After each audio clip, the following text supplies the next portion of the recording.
Hello प्यारे बच्चों, welcome back to my channel Chanderi tuition classes में आपका बहुत बहुत स्वागत वेलकम है। तो आज हम यहाँ पर पढ़ने वाले हैं क्लास 5 कक्षा 5 इंग्लिश का यूनिट 2 का चैप्टर नंबर 1 यानी कि टीम वर्क। क्या पढ़ने वाले हैं हम? यूनिट 2 का हमारा चैप्टर कौन सा है?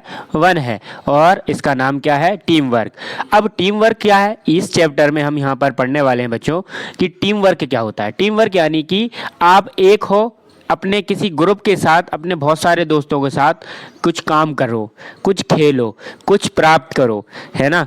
आप जिसके लिए कुछ करना चाहते हो तो आप ग्रुप में करके उन खुशियों को बांट सकते हो।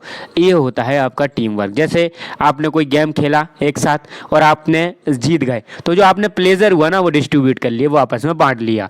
ठीक है, तो ये इस चैप्टर में हम यही पढ़ेंगे कि अगर हम एक साथ मिलकर काम करेंगे तो हम मजबूत बनते हैं। ठीक है, हमारा उद्देश्य आसान हो जाता है अगर हम टीम वर्क करके काम करते हैं। अब यहाँ पर हम सबसे पहले तो चैप्टर को रीड करते हैं। क्या है? टीम वर्क हो गया।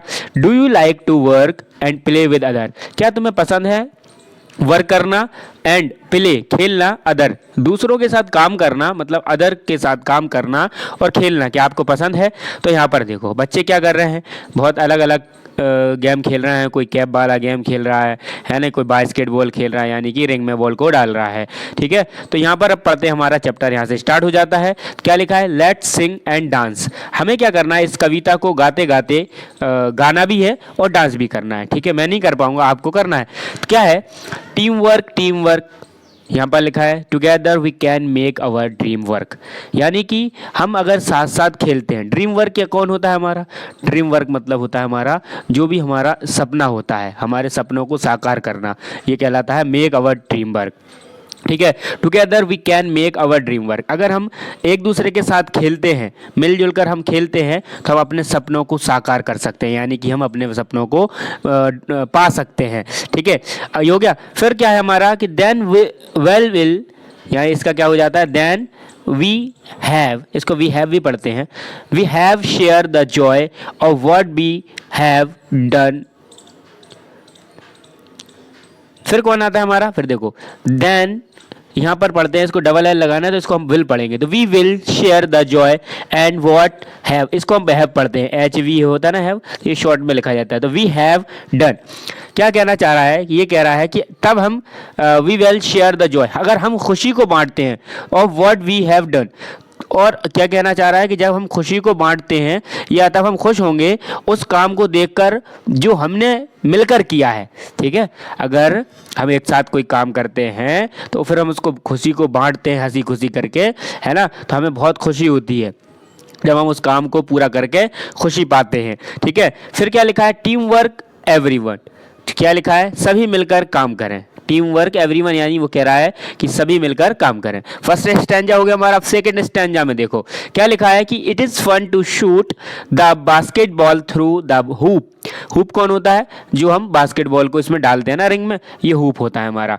तो क्या लिखा है कि it's fun to shoot the basketball through the hoop, but if nobody passes then nobody shoots and they relay race just can't go on if nobody wants to pass the button। यानी कहने वाला क्या कह रहा है कि basketball को एक जो छल्ले से फेंकने का एक बड़ा मज़ा आता है नहीं, बास्केटबॉल थ्रू द होप, इसको फेंकने में क्या आता है? बड़े मज़ेदार लगता है।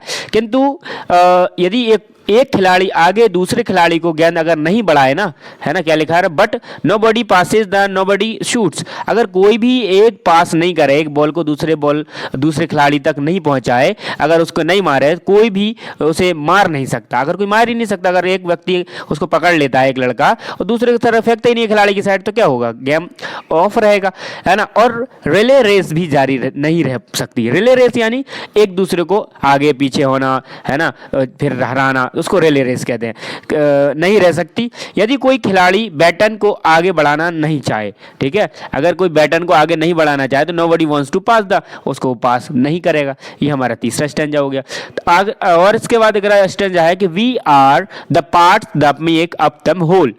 हमें क्या करना चाहिए? हम लोग भिन्न भिन्न अंग हैं जिसे मिलने पर संपूर्ण एक बनते हैं।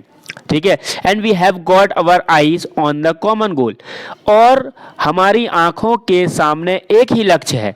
हम बहुत सारे हैं, हम बहुत सारे पार्ट्स हैं, बट हम क्या करते हैं, जब हम एक बन जाते हैं तो हमारा जो टारगेट होता है, हमारे जो आईज होती हैं, उसको हमें जो एक लक्ष्य दिखता है वो सामने दिखता है।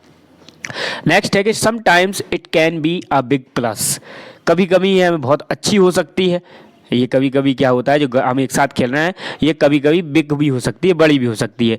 व्हेन यू आर अ मी, मतलब व्हेन ए यू और ए मी बिकम्स एन अस, यानी कि कभी कभी बहुत अच्छी बात हो सकती है जब एक तुम और एक मैं मिलकर हम लोग बन जाते हैं। यानी क्या कहना चाह रहा है कि व्हेन यू यानी कि तुम और मी बिकम्स अस, अगर हम बन जाते हैं तो क्या हो जाता है, ये बहुत अच्छा हो जाता है, ये बहुत अच्छा हो जाता है। ये किसने लिखा हुआ है, ये लिखा है आपका जैन नेग्रो ने, ये जो इसके राइटर हैं उन्होंने इसको कंपोज किया है, लिखा है। ठीक है, अब इसके बाद यहाँ पर इसके आते हैं यहाँ पर क्वेश्चन आंसर। पहले हम इसमें वर्ड मीनिंग देख लेते हैं इसी वीडियो के अंदर, फिर हम इसकी सेकंड पार्ट में क्वेश्चन आंसर को पढ़ेंगे। चलिए यहाँ पर देख लेते हैं। सबसे पहला हमारा क्या क्वेश्चन है, मतलब कि वर्ड मीनिंग है टीम वर्क। टीम वर्क क्या होता है, कंबाइंड एफर्ट ऑफ ग्रुप, यानी कि वो ग्रुप जो एक ही कंबाइन यानी कि इकट्ठा होकर एफर्ट लगाता है, एफर्ट्स करता है, मतलब कि एफर्ट करता है। ठीक। हुप क्या होता है, हेयर वुडन और आयरन रिंग, यानी कि या तो ये क्या होती है, वुडन लकड़ी की होती है रिंग, या फिर आयरन की होती है, लोहे की होती है। ट्यूरनेट अलोंग बाय चाइल्ड, और ये क्या होती है, ट्यूरनेट होती है किसके द्वारा, चिल्ड्रंस के द्वारा। किसके द्वारा होती है, चिल्ड्रंस के द्वारा होती है। आया समझ में आपको। ठीक है। और बैटन यानी होता है छोटा डंडा। ठीक है, बैटन यानी क्या होता है, छोटा डंडा। पासेज यानी कि मूव्ड ऑनवर्ड, यानी कि खुद से पास करना। और रिले रेस क्या होता है कि race between teams of which each person does part of the distance, मतलब कोई भी जो बच्चा होता है वो एक डिस्टेंस है, एक दूरी से दूसरी दूरी तक, दूसरी तरफ तक भेजता है। बटन क्या कहलाता है कि शॉर्ट ट्यूब और sticks carried in relay race. Relay race में जैसे हॉकी होता है ना, हॉकी में लोग लकड़ी से जो स्टिक्स होती है ना, हॉकी कहते हैं इसको, वो दौड़ते हैं, उसको हम रिले रेस कहते हैं। ठीक है, ये चैप्टर आपको कैसा लगा कमेंट में ज़रूर बताएं, और अगला पार्ट ज़रूर देखें, क्योंकि हम इसके क्वेश्चन आंसर यहाँ पर वर्कबुक सारे कंप्लीट करने वाले हैं। चलिए, थैंक्स फॉर वॉचिंग, मिलते हैं नेक्स्ट वीडियो में।